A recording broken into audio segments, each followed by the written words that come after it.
And with the expiration of the 6-month emergency rule and the restoration of democratic structures in Rivers State, the big question remains: has peace truly returned, or is this just a lull before another political storm?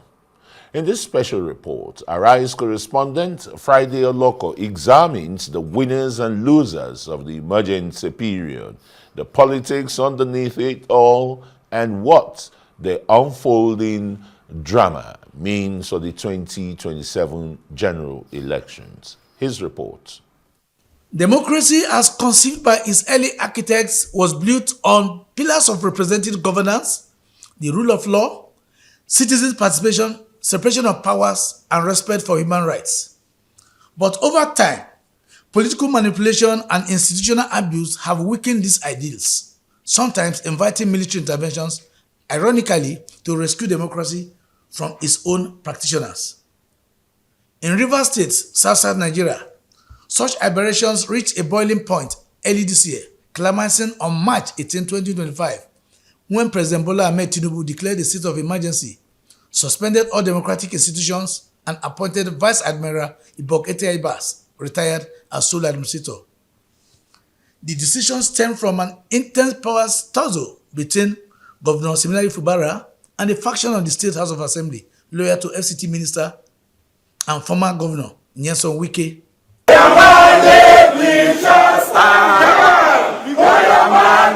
The crisis had paralyzed governance, budget approval stalled, the State Assembly Conference touched, and security in the creeks deteriorated. The Supreme Court, in an unprecedented move, declared that there was effectively no functioning government in Rivers. To avert what he called a total breakdown of law and order, President Tinubu, invoking Section 305 of the 1999 Constitution, stepped in. In these circumstances, having soberly reflected on and evaluated the political situation in Rivers State, and the governor and deputy governor of Rivers State, having failed to make a request to me as president to issue this proclamation as required by Section 305, paragraph 5 of the 1999 Constitution as amended, it has become inevitably compelling for me to invoke the provision of the Section 305 of the Constitution of the Federal Republic of Nigeria, 1999, as amended, to declare a state of emergency in Rivers State with effect from today, 18th March, year 2025, and I so do. Enter Vice Admiral Rivers, a former Chief of Naval Staff and former High Commissioner to Ghana. It was clear that his 6-month mandate will be strictly within the limits of the law. Vice Admiral Ibok Ete-Ibas will solemnly swear affirm that I will be faithful and bear true allegiance to the Federal Republic of Nigeria, but I will preserve, protect, and defend the Constitution of the Federal Republic of Nigeria. Despite his calm leadership, the emergency rule sparked outrage. From former President Goodluck Jonathan to former Vice President Atiku Abubakar and Peter Obi, many prominent voices decried the move, calling it unconstitutional and a dangerous precedent. Yet, the Attorney General of the Federation and Minister of Justice, Lateef Fagbemi, insisted the action was lawful and indeed saved Fubara from imminent impeachment. The key actors in Nigeria, from executive to the legislature, locally, Senator Binta and others are here, and the judiciary did know the correct thing to do. But they are refusing to do it. They are pretending to sleep. Clear abuse of privileges, cutting across from the 3 arms of government, from the executive through the parliament through the judiciary. And I always plead with our people that whatever we do affects everybody. The constitutionality of the emergency rule remains a matter of debate. Critics argue the 1999 Constitution does not empower the president to suspend elected officials without due process or impeachment. Ibas never been and will never be the governor of Rivers State. We didn't vote for him.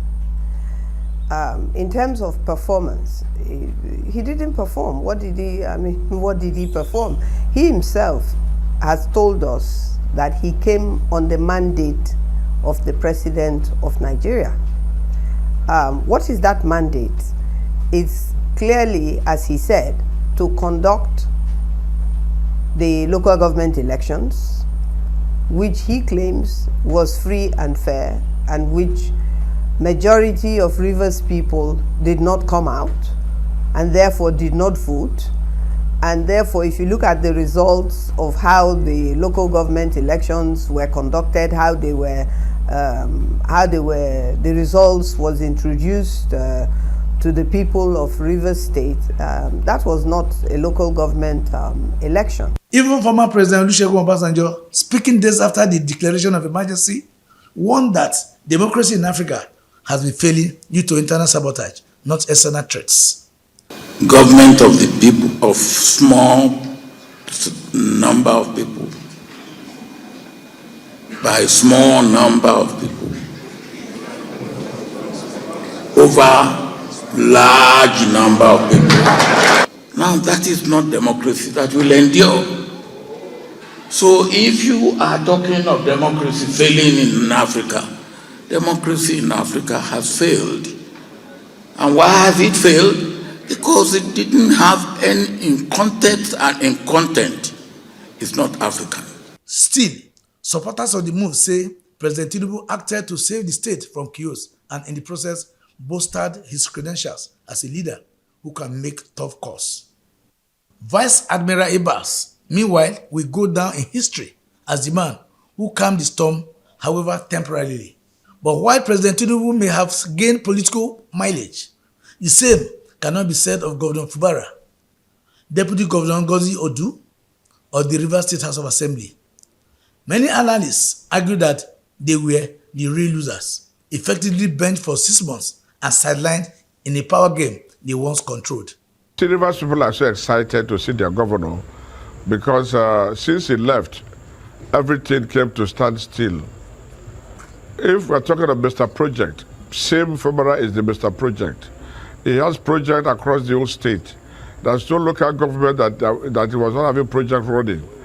But since the past 6 months, everything came to a halt, and we don't know what a bus has done with our money. The local government elections that followed further deepened political divides. For some, it was a victory lap. For others, a bitter pill. All the indigents of Rivers State are desirous of having in place, even at the grassroots, what they desire. And that's a manifestation of what we have seen through the conduct. And for me, I think it's one of the primary objectives that I was mandated to, apart from the aspect of putting the state back on its footing. With the emergency rule now lifted, attention turns to 2027. The political aftershocks are expected to ripple across Rivers and beyond. Observers believe President Tinubu's handling on the Rivers State crisis will influence his party's standing in the South-South, with Edo, Delta, Cross River, and Akwa Ibom already under the influence of the All Progressive Congress, APC, and Bayelsa seen as the next target. Insiders say Wike is positioning himself to become the de facto political leader of the region. But Fubara isn't backing down. With his political survival on the line and a growing support base, the battle for 2027 between him and Wike promises to be fierce, a fight of no retreat, no surrender. We believe the political crisis is now behind us and that peace and stability have once again returned to Rivers State, though not without the hard lessons learned from the emergency rule. For the interest of the state, if you can present the budget, we do for them, because we're living on reserve. Have they not done well? All you would have done as a sincere person is to say, look, no, it's too urgent for me. Can you people shift your reserves? Give me 1 week. That's how people do things. Members highlighted the fact that the administrator awarded contracts, spent taxpayers' money from the Consolidated Revenue Fund of Rivers State, and that there is need to look at what transpired what funds came in, how they were spent, so that Rivers people will not be left out. As the dust settles, one thing is clear. The 180-day emergency rule may have ended, but the political battle is far from over. The question now is, who truly gained, who lost, and who will blink first as the road to 2027 begins to unfold? From Port Harcourt, I'm Friday Oloko reporting for Arise News.